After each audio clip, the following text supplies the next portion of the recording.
this May, I have quit my real job to went as a Web3 entrepreneur, create my one-man company, and started delivering multiple products like content, like connections, like EMAs, like partnerships, and so on.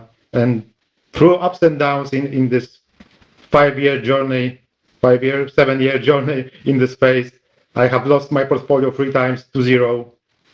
I have seen my wallet being rugged by like 3 times. I done deg and stuff. I done high level investing. I took a loan. I did everything. And at this moment, I have zero obligations, paid on my loans. I have savings for next 12 months, even if I don't work at all. And I work like 15 hours a day to do it. And it's nice to meet you all and the team that delivers a cool AI products. And I'm looking forward to the testnet. So, yeah, thank you.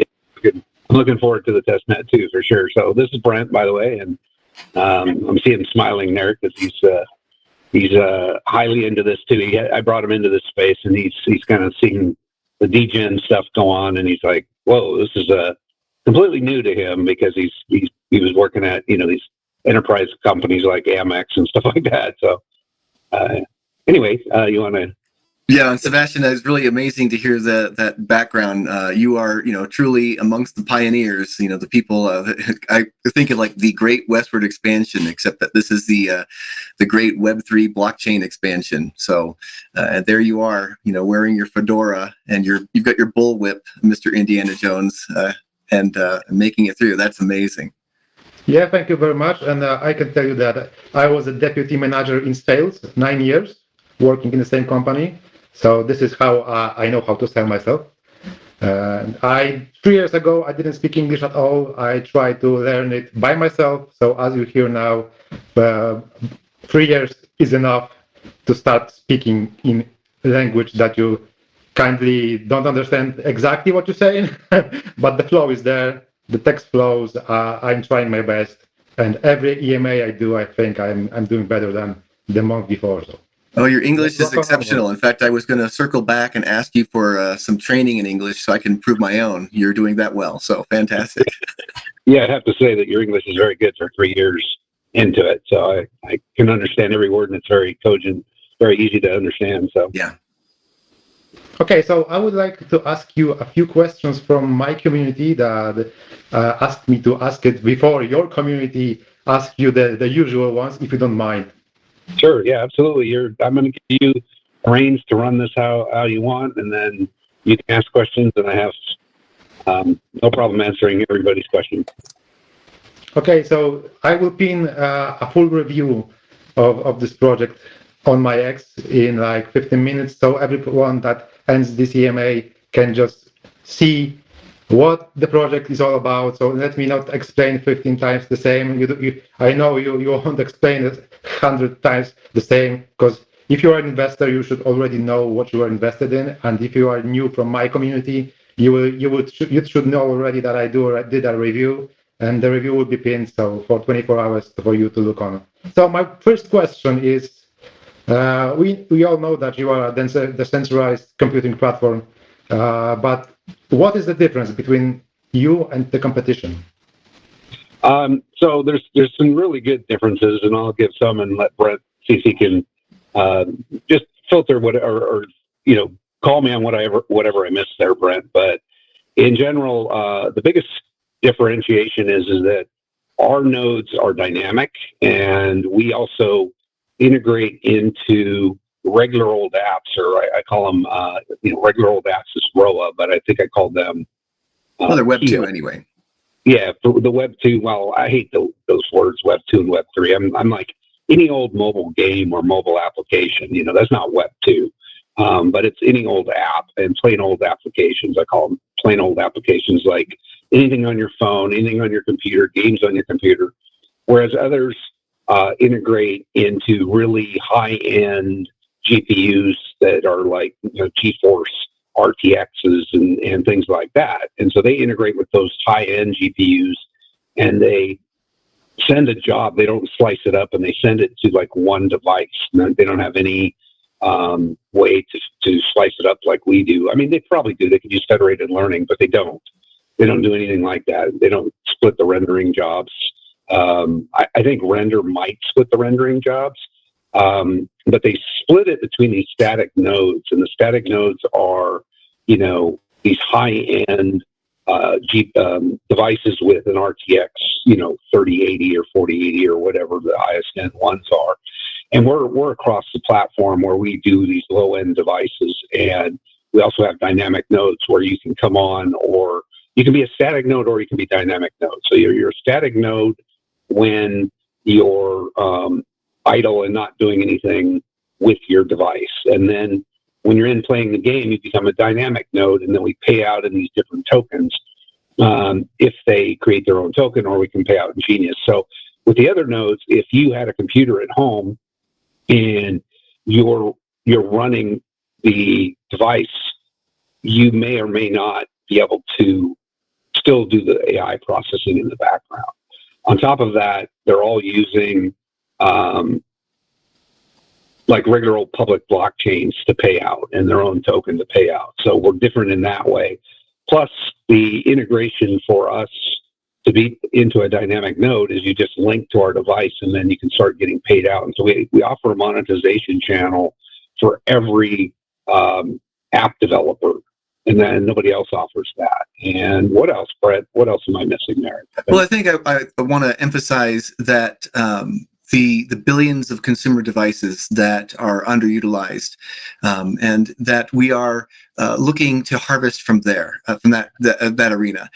This commitment to and I'm going to use some words that maybe some of your audience, I don't know if they'll understand or not understand, but the whole premise of horizontal scaling, kind of like a city that's gone really wide but not tall, versus a city that's really skinny like Manhattan and has gone very tall. If I use that as a metaphor for, what kind of computational power are you trying to leverage? Are you trying to leverage the best, most powerful high-end CPUs, or are you trying to leverage a lot of smaller, less powerful, in this case, GPUs? And with this commitment to the horizontal scaling, the potential for us to grow into billions of consumer devices, whether they be cell phones, IoT devices, or otherwise, where when we are operating on any one of these devices, we're not concerning ourselves with, well, how powerful is this device? Could we utilize a tremendous amount of GPU processing on a particularly powerful device? It's like, no, we are so committed to the horizontal scaling that's not something we're seeing with any other competitor. Just to go long into the horizontal scaling. Yeah, we also offer. Normally, Sorry, go ahead. Yeah, normally you have a farm that basically is connected to high-end devices. As you said, they are standing still in one place, so they do the job fast, and they basically are only for that. And you are doing something that everyone can use, as you said, horizontal scaling. So no matter in the place in the world you are, you can connect to the network and be the part of it, be rewarded for it, and infinite scaling actually for free, basically. Every new user is a new scalability. Well, when you say if it is scaling for free, I think what you're referring to is we don't have the capital expenditures that other companies have. We're not investing in hardware. All the hardware has already been purchased. Of course, yes. This is what I meant. So okay, so let's go to the second question. If you are using every device, so can I use a PS5 or Xbox to do the same thing? Yeah, so right now what you can do is that really depends on Microsoft and Sony. They are allowing games to include crypto these days. And so whether or not, PlayStation is anyway, but in general, the Xbox, it's really up to Microsoft whether they let you include it in a game. That would get you automatic kind of things. If we install the app too, that would be great. You can do it in dev mode on Xbox if you turn your Xbox into dev mode, which is free to do. And it's not in use. You can switch back between dev mode and retail to play the retail games. You definitely can do it. On the PlayStation 5, I'm not sure if they allow, we'll have to see. We'll produce the product and see if they'll allow it to go on to the PlayStation 5. I know they do have some hacks that you can use on the PlayStation 5 to run Linux, which means that we could be on there too. But it's kind of one of those things whether Microsoft and Sony lets you actually embed this into some kind of app, or like, I know that Microsoft has the ability to put streaming apps on their device, right? If they allow us to put a streaming app with this in the background with no problem, then yeah, we can do that. And we're going to try to integrate that, but it's up to Microsoft to give us the blessing whether or not that application will be allowed on their platform. And if not, then you have the alternative to put it into dev mode to do it. As I see it, this is a bit akin to how Steve Jobs had revolutionized the music industry. He comes along with his iPod and the Apple Store, and none of the music industry had any ability to deliver through that format, and they just really had to just go along. And I believe that the same thing is going to happen here. We're offering something that is unique, and you either make yourself interoperable with it, or you get left behind. I love the answer. So in the future, as you see, I showed my PS5. When there's an option to connect my PS5, it will be connected. But I think game consoles are not the perfect idea for this solution because they are quite loud if they get exploited too much. Even my PS5, I clean it and so on. It's still way louder than my laptop that I have remade myself the cooling, because I am partially a magician in technology as well. Okay, so let me read my next question from my community. There was a breach exploit in a long time ago, and you keep on fighting, and I know some tokens are still locked in the exchanges. They are not dumped on the market. What keeps you going? What is your motivation to keep on going, even with that big of a drawback? Well, so I wouldn't call that necessarily a drawback. I mean, yeah, when it happened, I was kind of like, oh my God, I wouldn't call me depressed, but I was a little bit dejected. But I'm not, I started the project and I funded the project for the last 8 years. And, yeah, that hurt. But in general, that was liquidity that we put out there, and we could have used it and not have me, put in my own money to kind of help the community. It would have been great, but I see the value in this project, and $1 million of, exploit is going to be really a distance pass and not going to be that big of a deal. When you start seeing how much money the system will start to generate for doing AI processing, I said from the beginning, nothing's going to stop this project, right? And that's my motivation. It's not about making billions and billions of dollars. I know the money's there and it's going to flow. It's going to flow a lot too, if you look at our Monte Carlo analysis. So in general, for the first week, of course, I was like, oh my God, but I never had a thought that I would stop on this project. It was just like a minor kind of annoyance and side route that I wasn't expecting to have to deal with and didn't want to deal with it. But I turned it over to the IC3, and I was glad that our contracts weren't exploited, and that it was kind of the Axler bridge that gave me some consolation. Yeah, well, my wife told me this. She's like, you got to look at every bad experience as a learning lesson, or something good comes out of that, right? And so when I started looking at that, I'm like, okay, there's some security flaws that are really bad in all of this bridging stuff. So here's an idea to kind of mitigate that.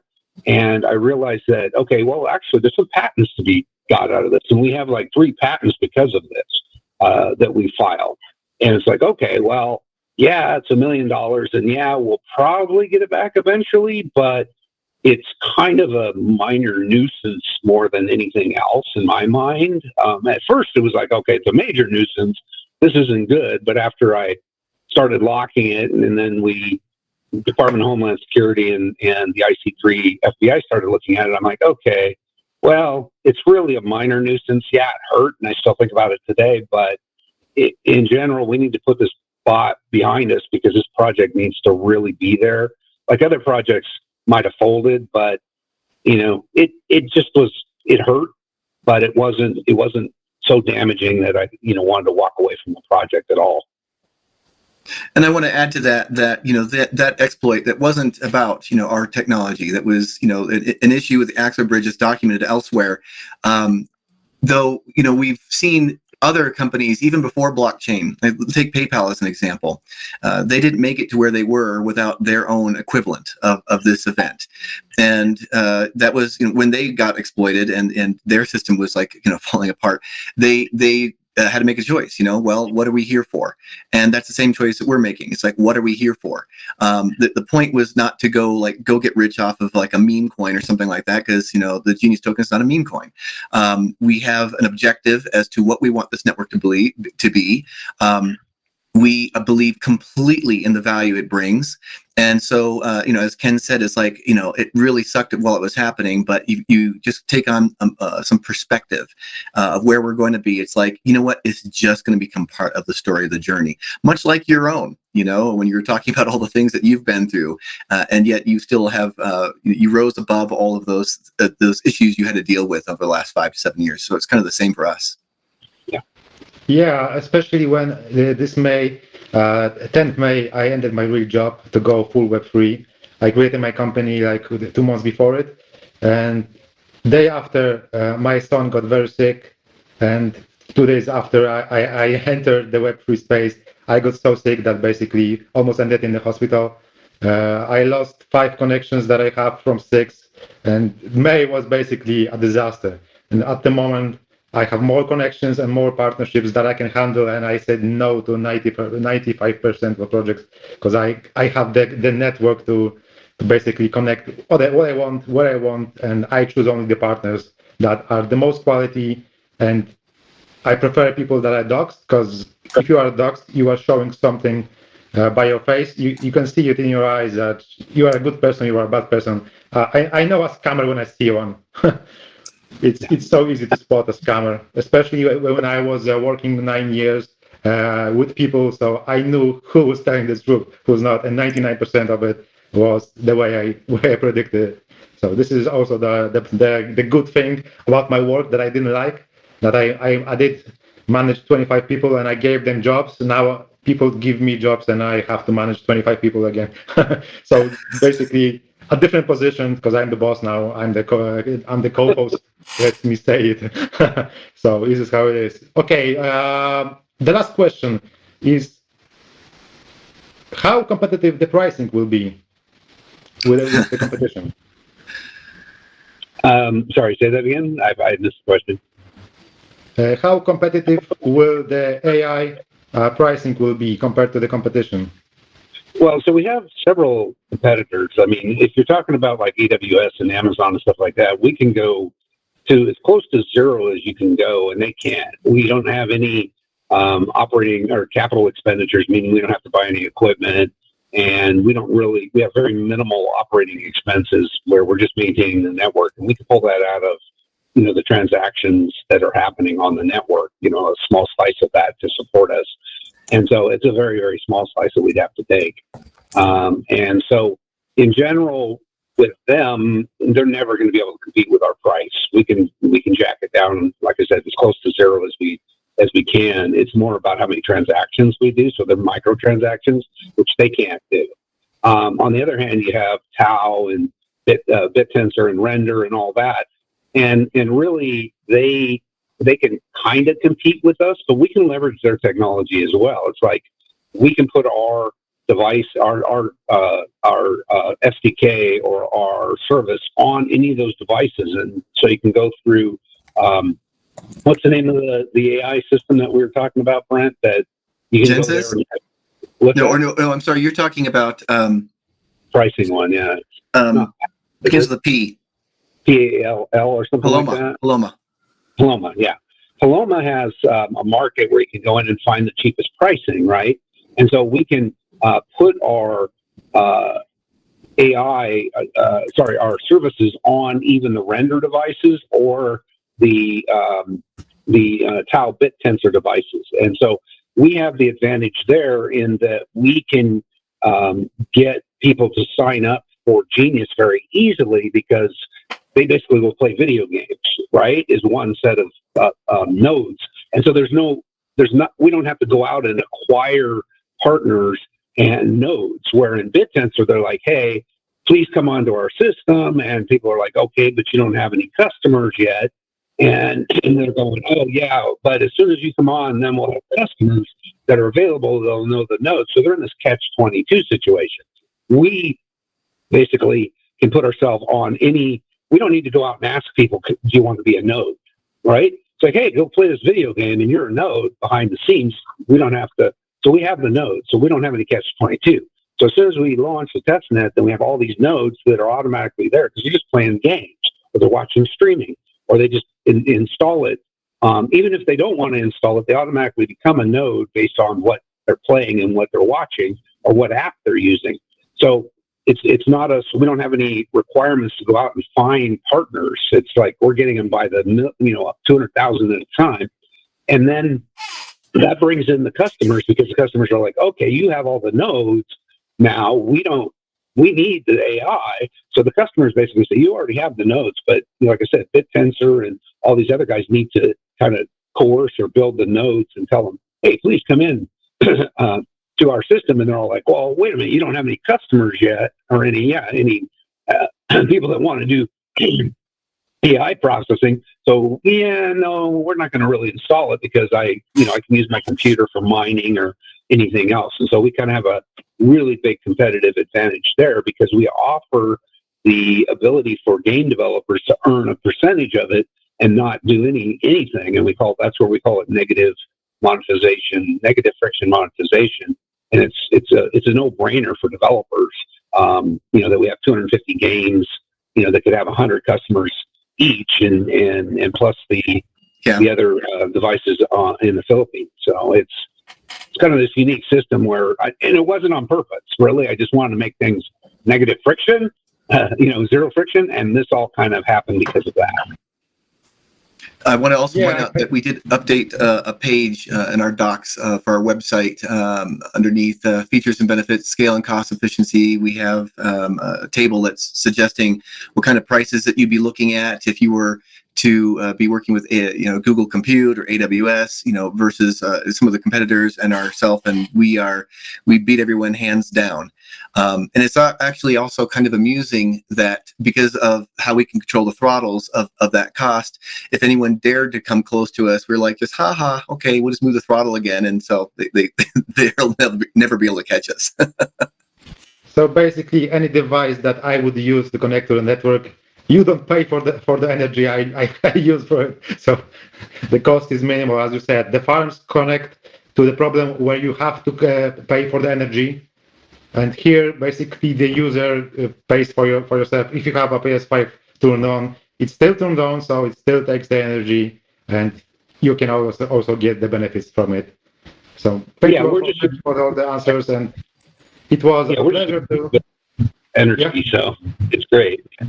All right, go ahead. Yeah, basically, infinite scaling. I was doing a review for Render. I was doing a review for Tao. They contacted me. I said no to one, no to the two. I rather work with Genius.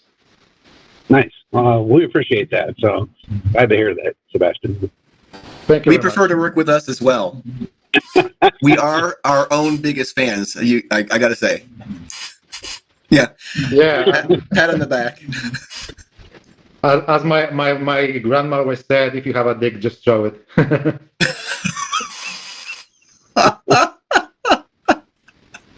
Because some of them has it and don't use it at all.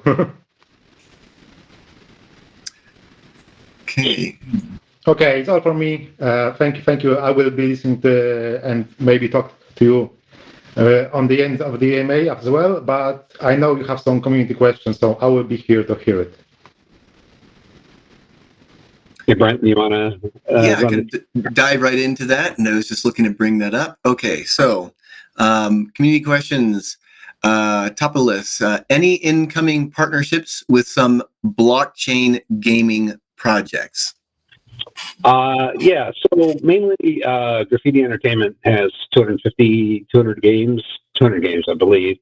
And we have the ability to acquire a bunch more of games. And so it's kind of a misnomer to say blockchain gaming projects because, like I said, we use plain old games or plain old applications, POAs as they call them. And then they just link to our system and they become a blockchain underneath everything. And they don't have to do anything. It's just like you link and you're part of our blockchain. That's it. And so that's the other kind of competitive advantage we have is underneath the system. We, besides being an AI processing system, it's also a blockchain. And so, but you don't have to do anything with it. It's just like, okay, fine, you're a node in the blockchain and we give you out tokens, for doing the AI processing. And then you can load our wallet to see, kind of what kind of stuff you're making on the token itself. So, yeah, it's interesting. Like I said, negative friction monetization has brought in a lot of plain old applications and plain old games that others can't utilize because they have to kind of figure out how to integrate with the blockchain and do all this coding and figure out the public blockchain side of things and how long it takes to do things and putting their token on there. It's just a nightmare. That's why we kind of made our own underlying blockchain, was to make that, like I said, zero friction and then negative friction for the monetization channel. Okay, I think we kind of canvassed that one, because every application is eligible to join our network, let alone a community that's specifically blockchain games. So, let's see. Next question: could you explain to the new guys about the patent?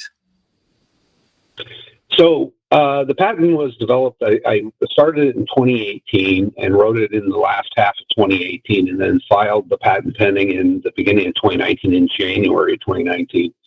And the patent was basically, back in the day, I was thinking about DePins and how the decentralized nature of a DePin, and I didn't coin the word DePin. Some story writer coined that term like a couple years ago, but somebody told me we were deep in a couple years ago, and I was like, oh, what's that? And so I went and looked. But the patent, the first diagram in the patent that is now a full-on patent, it was approved in 2022 after 3 years during the pandemic. It was hard to get stuff through, so we just kept at it for about 3 years. Usually they take a lot less time, but it got approved in 2022. But the date of the patent goes back to 2019 when you first filed the patent pending. And the first diagram in there is really a full-on DePin. It's called a compute infrastructure with a crypto token payment system. So that's a DePin, right? And if you look at the diagram, it's a DePin. So there is times, I don't plan on going after partners or potential partners like Tau or BitTense or anything like that. But there is several companies that are just duplicating what we're doing. And they recently got, like $43 million in funding from some pretty big VC funding, and they've been at it for a year. And I'm like, that might be an instance where we're going to send them a cease and desist letter because they're trying to displace us instead of moving the thing forward. And I'm not going to put up with that. And so, I'm pretty sure they're going to get a letter from our attorneys about, hey, you're violating our patent. And so you either, join the team or move forward to drive AI forward instead of trying to displace us and put us out of business type of thing. They won't be able to do it. I've looked at what they're doing and I'm like, well, we decided 5 years ago not to use that system because we understood, integrating with plain old applications was important. And you guys are still going down a road that I technically analyzed from a technical perspective and said, that might work, but it's going to cause a lot of problems, but they're going forward with it. And they're probably going to have to shift. And you know what they'd shift to? Our blockchain, pretty much. So, yeah, that's the patent in a nutshell. But I had no plans on going after potential partners. Like I said, any of the Singularity.net or any of those guys, just as long as we're moving the thing forward, I have no problem with them, using part of it. But if they're trying to disrupt me personally or my project, then I'm probably going to use the patent as a hammer so that they can't do that. Yeah, there's certainly plenty of space for there to be competitors, but we all want to play fair and play nice. And as Ken's saying, if it doesn't look like it's nice, well, then, as he says, the hammer's there. So next question, any updates from the Next Logic partnership or other ISP companies? Well, so yeah, we're working closely with them, and we do have we're working. We got about 20,000 of their devices that have Vulkan on that, and we're going to use that as kind of the next phase in our scaling of the testnet. But there is some work we're working with the All-Winner team on the rest of the devices to see how we can get Vulkan installed on the other 180,000 devices. That's a little more challenging, but it seems that we do have a path forward with that, which is great, but that might take another month to onboard those, which is good for us, actually, because I'd hate to try to scale into 200,000 immediately. So it's better to do 20,000, and then we can do the next 180,000 over the next couple of weeks.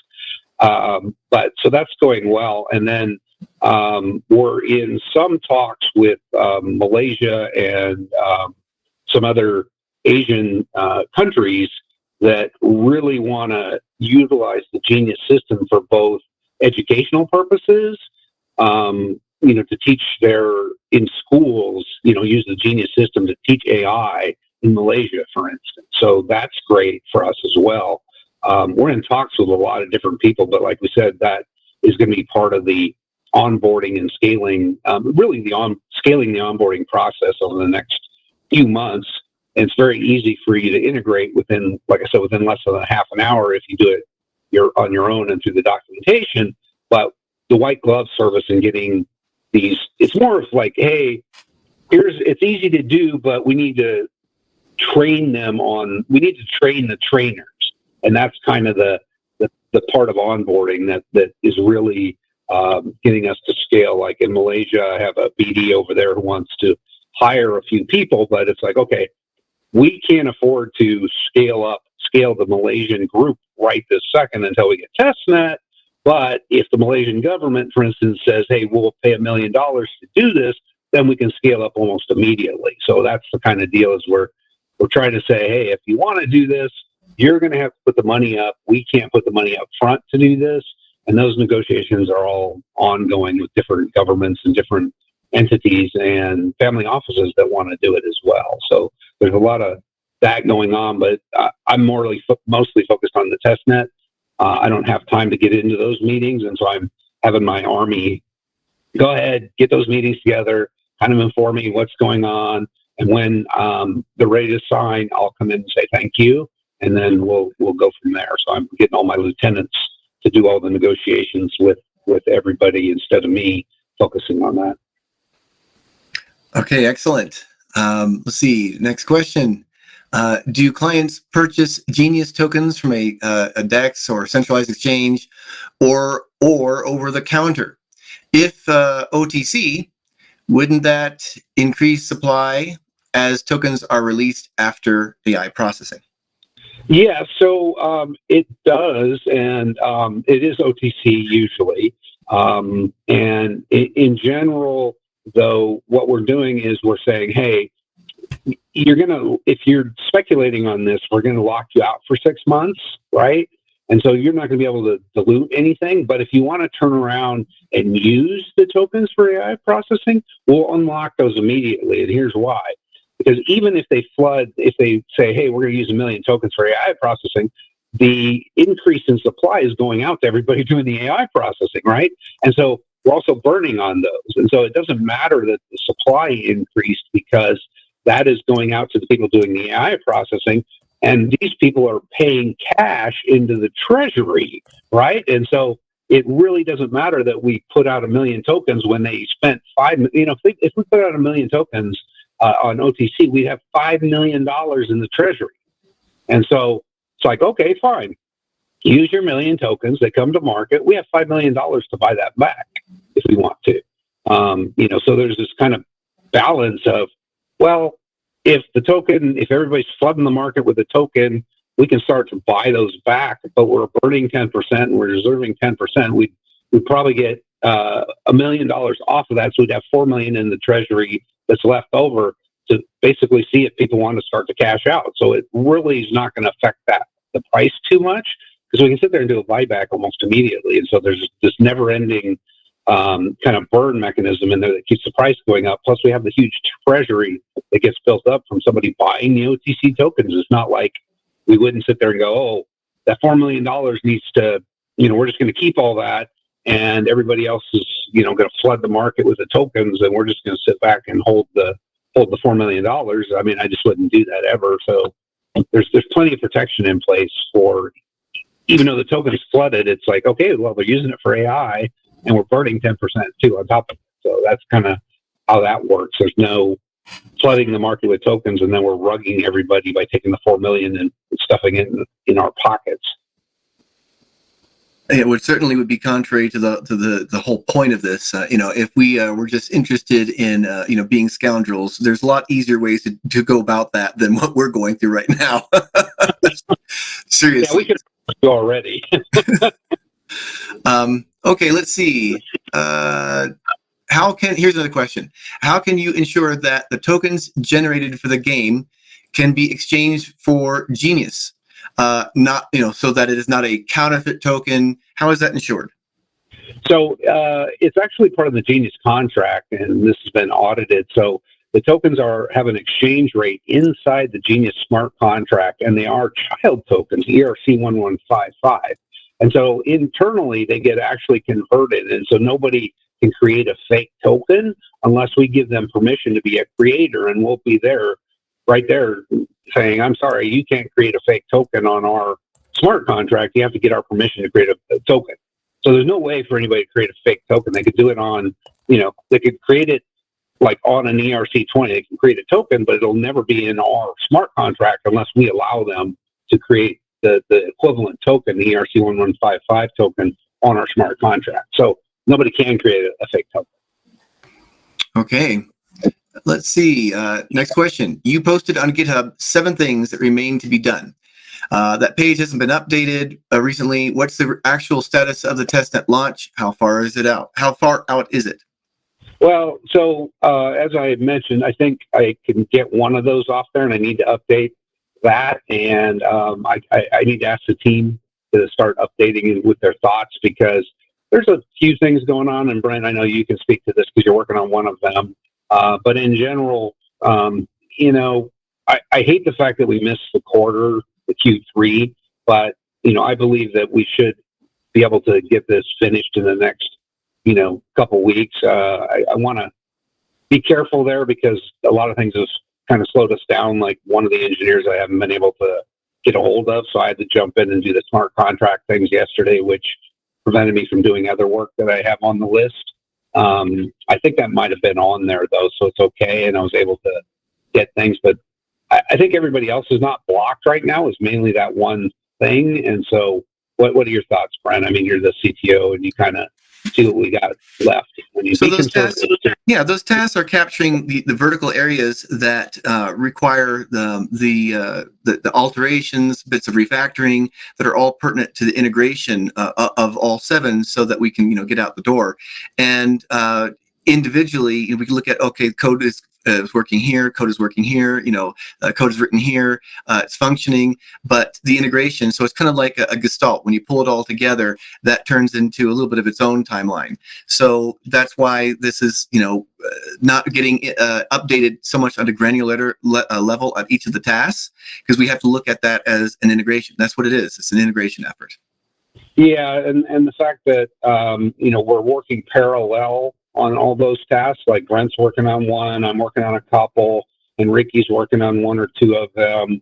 I have 2 guys working on the wallet, and we should actually update that, because I just got somebody that posted, and I could probably put this on Twitter as well, a picture of the wallet, basically, and showing me that, hey, it's talking with Genius, and it's integrated, and, here it is, but I had to jump in there yesterday and show them an easier way to integrate, basically a faster way to integrate, because they were going, this seems to be a major effort. And I'm like, no, it's not really. We have the pieces here. And I had to show the engineering guys that are working on that who aren't senior level guys that understand how software architecture works, and they're kind of going down this path. And I said, no, there's a way shorter path over here. Stop doing that. So it's me managing, jumping back and forth, and going, oh no, here's the path, the shortest path for integration. And so that's going pretty well. But yeah, we should try to update. It's hard for us to update individual tasks on there, but I will kind of try to do that more. Like I did yesterday with the smart contracts. That's one of them. And, I'll start adding that to the tasks so people see the movement. I want them to really see the movement of those tasks going forward. Okay, excellent. Let's see, next question. By the way, I also want to do time. We're at almost an hour in, but just FYI. What is the estimated price range for each Genius token, considering the mentioned cost reduction of up to 80%? Well, talking with newbies and things like that, they're kind of blown away. There's the target of this thing could, it's going to be at least double what BitTensor is pretty quickly, in my estimation. Because when you start burning tokens like that, it's based on the number of transactions. Like if you look at, if we do one cycle of the tokens in AI processing, and if we're at $5, now we should be at $5.60, 11.1% higher. So it's really based on, how quickly we can scale the customers into the AI system or the rendering system and all that. And if we start attaching the BitTensor and render devices, then Paloma, can basically say, oh, you can go to Genius for your price here. And so we'll start to get all their customers, because we'll be less price, all their current customers that are using AI and rendering. So it can hockey stick pretty quickly. So over the next 3 or 4 months, if it did 11.1% increase of burn through the tokens, I fully expect that in 3 months, once a day, we will probably be burning through the entire set of tokens, or going one cycle, using one cycle of AI for the number of tokens. And so then it'll be starting to go up, 11.1% per day when that happens. And so it's really going to hockey stick pretty quickly. So anybody that's in early right now will see within a year that this thing could be, twice as much as BitTensor. There's no guarantee. I mean, we need to have the customers and the transactions happening.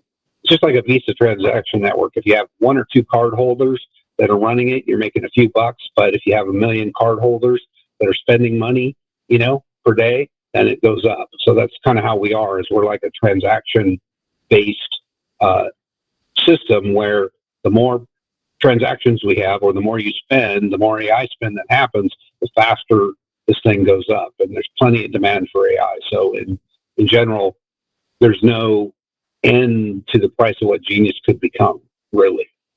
And what Ken is explaining, it talks again to the horizontal scaling that we were talking about earlier. The money that's being made, the value of the coin is not because, we've got 10 people on the network, and we've got these AI jobs being serviced by these 10 nodes. No. That's still a vertical scaling mentality. We're going very, very, very wide. So when he makes reference to like the payment network that we see the banks making trillions off of just these small transactions everywhere. It's the same premise here. So yeah, okay. And Visa has $44 trillion a year in transactions happening through their network, and we're unlimited because those are only for people that have credit cards, really. So if you think about it, we're like this payment system across the world, and so even the unbankable are transactions that we can have. Okay, next question. How can game developers benefit from the system? Oh my. Well, let's make this quick. I've talked about that a lot. I mean, like I said, we've basically integrated in such a way that they link to our SDK, and they can create their own token, like somebody asked earlier, underneath our smart contract of their own game token. And that game token can interface to an external ERC20 token of their own making as well. Doesn't need to. but basically fill out a form and say, hey, we got this game, or we have this company, we want our own token. Yeah, it rolls up to Genius, which is fine. That's our conduit to getting out to Ethereum and Polygon and all that, is you basically roll your token through Genius, which then goes out to Wheat or, USDC and stuff like that. So it's an exit channel for them. So we give them negative friction monetization. It's like linked to our SDK, which is zero friction, and we're going to take out the need for you to find customers or find paid customers, and then find find good advertising or other monetization channels. You can include it if you want, but that's a lot of work. I hate advertising and degrading my game. So just link to it. It's another monetization channel for you with negative friction. No harm. You're not making money now. Just link to it. You're good.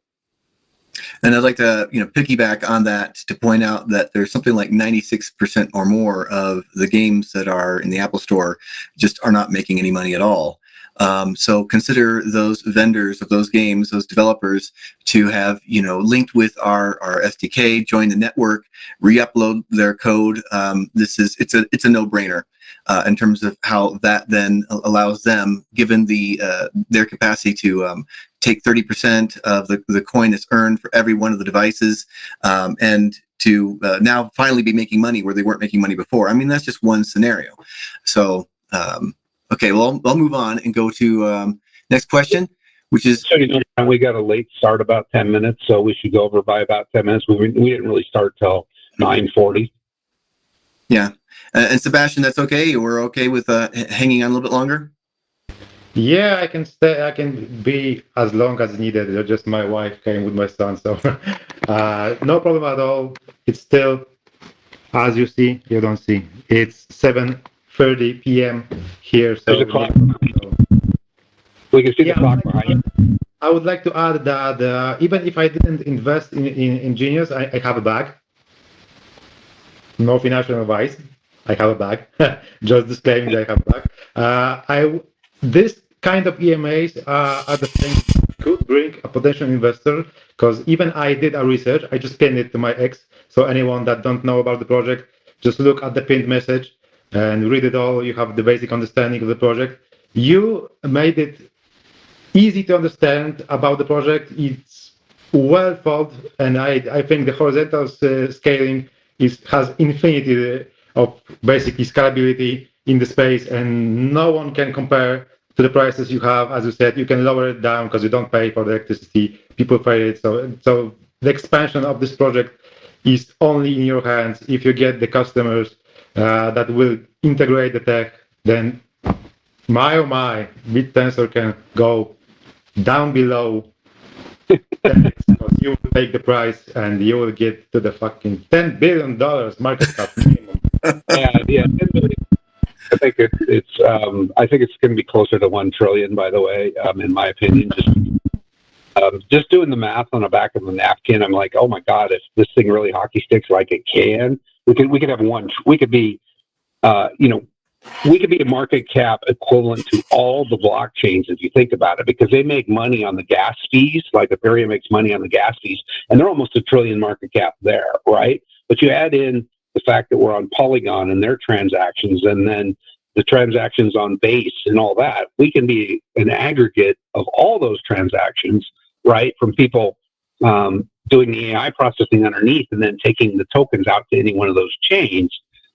Really, we could have a total transaction throughput of every single chains, and their total market cap is like 4 trillion, including Bitcoin, because we're going to go out to Bitcoin ordinals eventually. So it's kind of a interesting dynamic to think about, that we scale not only from the AI horizontally, but we scale horizontally out to the world for our payment channels. And it's kind of interesting because now, Malaysia can have their own little kind of sector of AI processing, in their vertical, and it doesn't affect the rest of the world. And that's why I'm saying it's scalable, because, the Philippines has 200,000 nodes, and they can use the AI locally for that as well as globally. And so they get these little pockets of AI happening, or in Malaysia, they want to use it for education and for some of the ISPs over there, well, that's fine. And then they have all those AIs, and maybe companies over in Malaysia go, oh, we just want to use the system because we know Malaysia's in there. So it's got infinite scaling, not only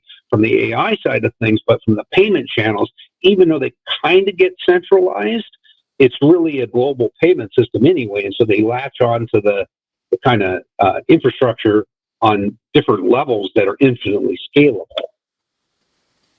And hopefully, at the end, everything is centralized, because at the end, you withdraw it to the bank, and it goes to your bank. It still goes the centralized entity that's connected to the government. So you don't pay taxes now, well, you'll be hunted, not this year, but in 5 years or 10 years at all. So I am clean, one of the cleanest ones, because I am a company owner. So you know how it is. If you own a company, even if it's like me, a one-man company, you have to get the papers right. You have to be prepared. I am prepared for any inspection I have, everything saved on like 5 pen drives. So not at all, not a problem for me. And I talk to many calls, and they are not prepared. Man, they are not prepared for what's coming, if it's coming. For sure. All right, I'm going to try to see if I can kind of accelerate us through the last of these questions. So, for example, this next question, how are you going to reach 200,000 or 1 million people? What is your plan? I want to go ahead and move through this fast and just point out, like we have done in other AMAs, that we have the opposite problem. We don't need a plan as to how do we get to 200,000 or how do we get to 1 million. We need a plan as to how do we slow things down, because those different prospective partners that are knocking on our door to say, okay, we're ready to jump on board. The marketing to go find them, it's like we don't need it. They are already aware of us and they're coming at us. So for us, we just need to focus on getting the tech out there. And Ken, unless there's something you want to add, I want to just jump on to the next question. Yeah, go ahead. All right. What is the feedback from those that have been given access to the testnet? Will when testnet be open to the public? And we've kind of already answered this one in terms of, you've mentioned the next couple of weeks is where we want to get that soft launch in place. And we do not have that, feedback from others outside of the team at this point, unless, Ken, there's something that you've been, had your fingers in. Yeah, no, I think the biggest one that we're talking to right now is, like I said, NextLogic with their 20,000 things, but that's really an integration thing that's in parallel with the finalization of the testnet. It's not, like we said, those 7 items, once those are finished, then outside the team, we'll onboard the 50 people to kind of test it. And what we're going to do is launch the wallet and a game that they can download, basically.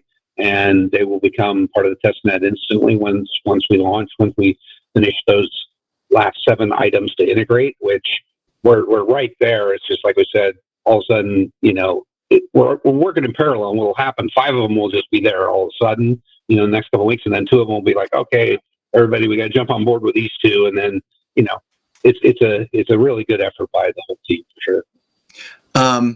Again, moving along rapidly here. Are you recruiting? This question is saying, hey, it seems like someone focused on an expansion of marketing could help accelerate the growth. There's a kind of a energy of what could be done to accelerate the growth. Are you recruiting? Yeah, so we've recruited a bunch of marketing and calls to line up for the testnet launch.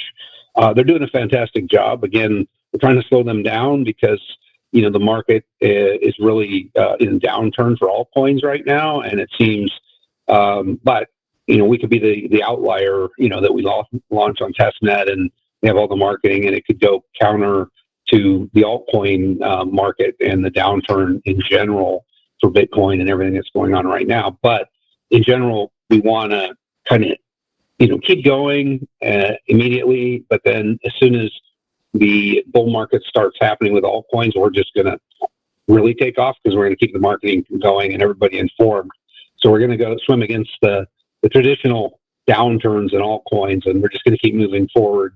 And when the altcoins are down, we're in that group as well. So we're just going to keep the technology moving forward. We're not going anywhere, no matter what the altcoin in the altcoin season is.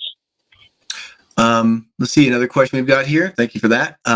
how interoperable is your L1 with other L1s, L2s, even L3s is what this question indicates. How about like EVM and UTXO? Yeah, so just launched 3-4 of the testnet contracts to basically do bridging down the Super Genius network, and so it's very compatible with all EVMs. And then we do have plans to use the, like I said, Bitcoin ordinals for the UTXO kind of thing, and we may internally have a UTXO internally into Super Genius, but it's really the bridging side of things. We're trying to bridge to every network we can. EVMs are easy because we just launch a contract on that particular thing, and then we watch the burns or the transfers into the smart contracts that are out there, like on Ethereum, and then we mint on our Super Genius thing. But there's going to be ZK snarks. This is part of the reason that it's kind of difficult or slowing down the integration, is because the ZK snarks we're getting that all working so that somebody can't hack the bridging system, if you will, between Super Genius and the other ones. And so we do the ZK snark proofs to make sure that you're actually able to burn and you have the correct quantity, and we can mint on Super Genius based on the ZK snark. And so that's kind of what's slowing us down a little bit, is we want to make sure the security on the testnet is slightly important, not 100% important, because we can back out any transactions on the testnet. But in general, we want to make sure it's functioning mostly like it should on the mainnet, and then we'll bring everybody on board and really kind of audit and test the heck out of the ZK snark system for bridging and minting. But it won't affect anything, because like these are testnet tokens, right? And so we can go in there and say, oh, sorry, you got testnet tokens by hacking. Bye-bye. We'll burn those. And then all the other people are like, hey, I want to take some of my testnet tokens. I was one of the first 50. I actually earned these. And we'll be like, okay, yeah, you can take those out, and we'll mint you some ones on the Ethereum network, mainnet, and burn the testnet ones for you. But it'll all be a manual process to make sure that none of the security is broken. And to kind of piggyback on that, we have the team is really fired up to get this out, but we can't compromise on security. And although Ken has pointed out that the testnet is kind of a comparably safe space, we can back out transactions. Nevertheless, though, we want to make certain that we're doing this right. And so, as he said, it slows things down a bit, but security is a major concern that anyone would want us to be focusing on. So we want to be sound in that space. Let's see. I see here another question, which is ETH was the testnet. All is coming back to the mother chain, BTC. How do you integrate with BTC or side chains like STX or meta protocols? Yeah, so we're doing EVM chains, and so yeah, it always comes back to that, because that's fairly easy for us to do. Part of the problem is like going to Bitcoin ordinals. After testnet, we need to hire some people to look at that, because they have this little scripting language that will work for us to go to Bitcoin ordinals. But the team, we've been very conservative with hiring and using my money, basically. I'm very conservative on not scaling the team out where, I drained my whole entire bank account, for the last 8 years, 100%. It's been going pretty well. So we're scaling kind of slowly, but if we got an investment, which we're actually talking to a bunch of family offices about it, I would hire them right now to do parallel work on the Bitcoin ordinal stuff and some other stuff. But for what we have and the budget I have, we're good. We're not hiring. We're not firing. We're just trying to get the testnet out, and then we can scale. And that's part of the problem with like scaling into other areas where we're like, hey, we'll love to give you white glove service, but I have limited resources right now that are focused on the testnet. And so, you're welcome to self-serve on the documentation side of things, but we can't jump to every big company and say, yeah, I'm taking my whole team to help you.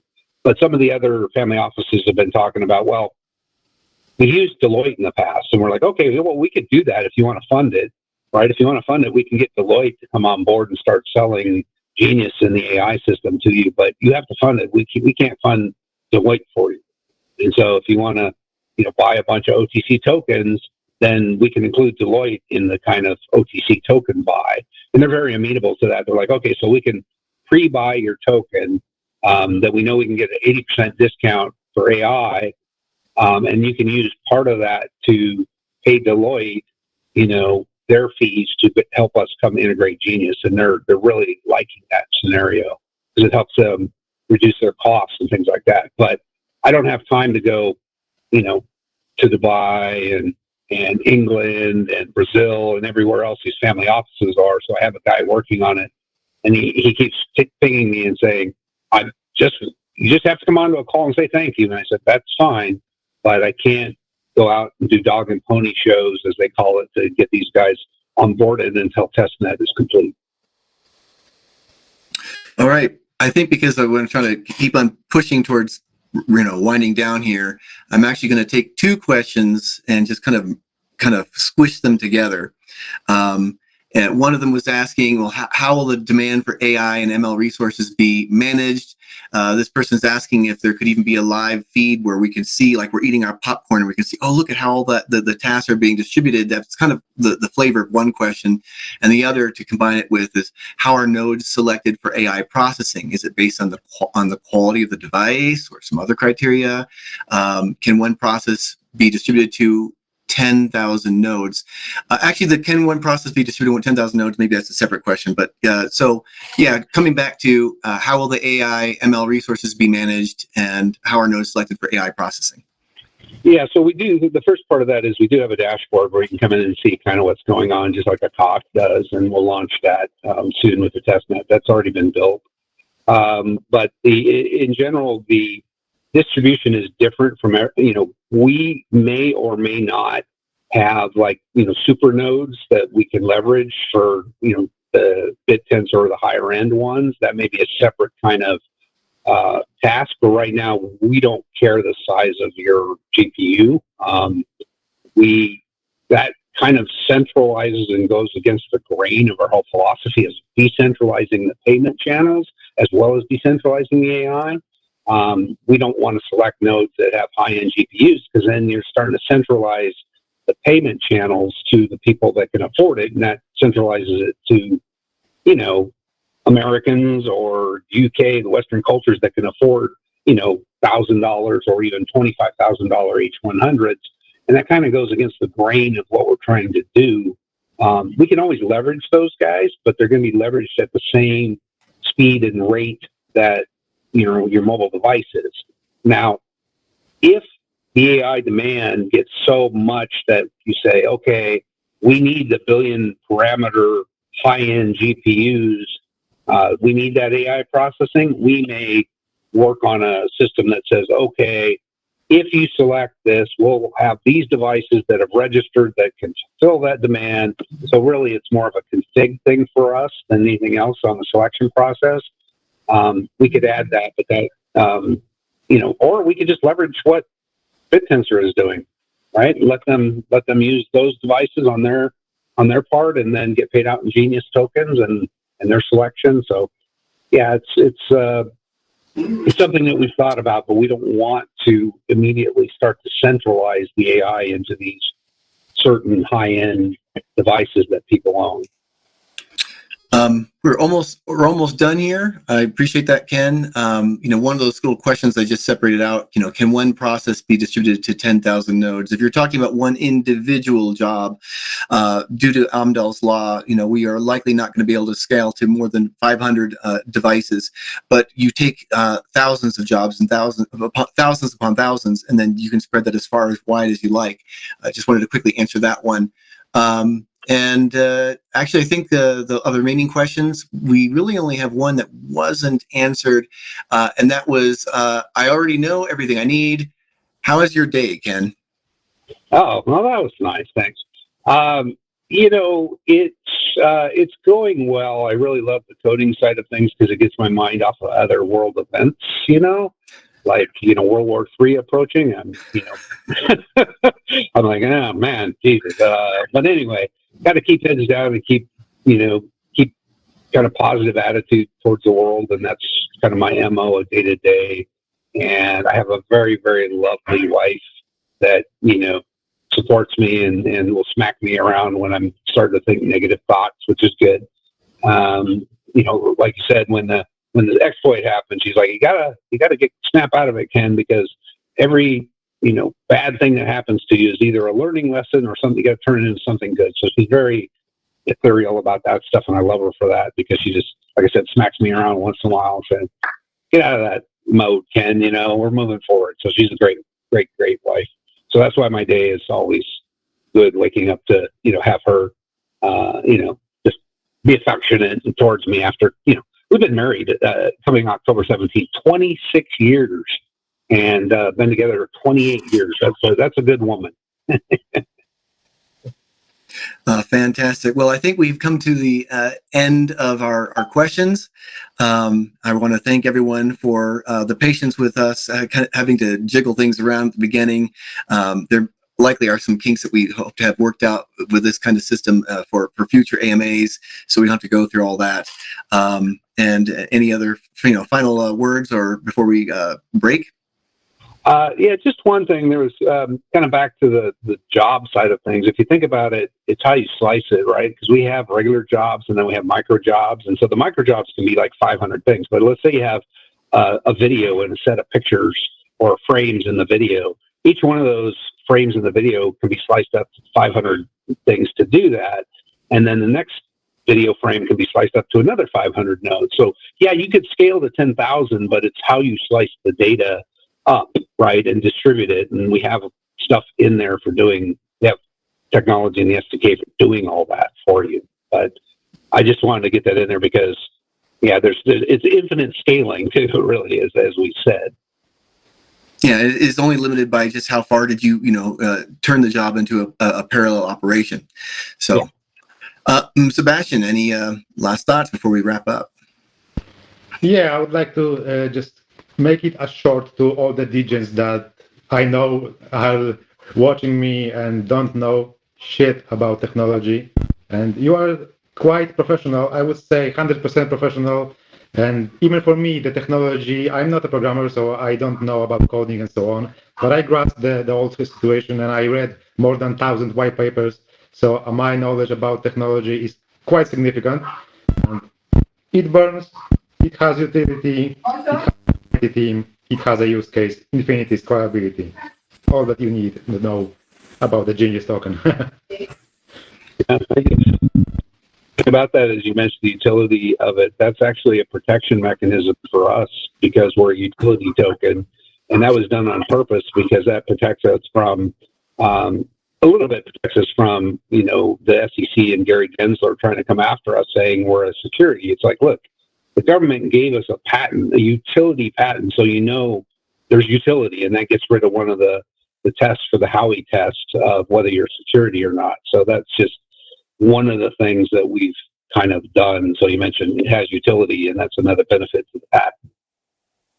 Yeah, I only work with one other project that has a real patent besides you. So patenting yourself is a great idea because intellectual knowledge should be protected. As my own picture is made on the Ethereum network, so it's an NFT. No one can use it. If you use it, you're breaking the law. It's my generated AI picture, mine. I'm gonna have to get rid of those screenshots I took. Yeah. Or get permission video, but he's the one that, not us, right? He's like, I don't have to blur it out. Yeah, it's my branding. You know how it is. You protect your branding. Yeah? Your company is your branding. Your Genius has a branding. So you don't want another company to use your branding. I don't mind people doing screenshots and so on. But if you want to create another X with my picture, no, you cannot. It's an NFT on Ethereum blockchain. I have the rights to it. You cannot do it. Right. Well, I think we're about ready to wrap up here. Besides which, Ken, some of your audio, I don't know if it's others were hearing this, but some of the last things you just said were a little sketchy. But we're wrapped up anyway. So again, thanks all. And we'll catch you next week. So. All right. Sounds great. Thank you, everyone. Appreciate it. Take care. Thank you. Bye. Bye.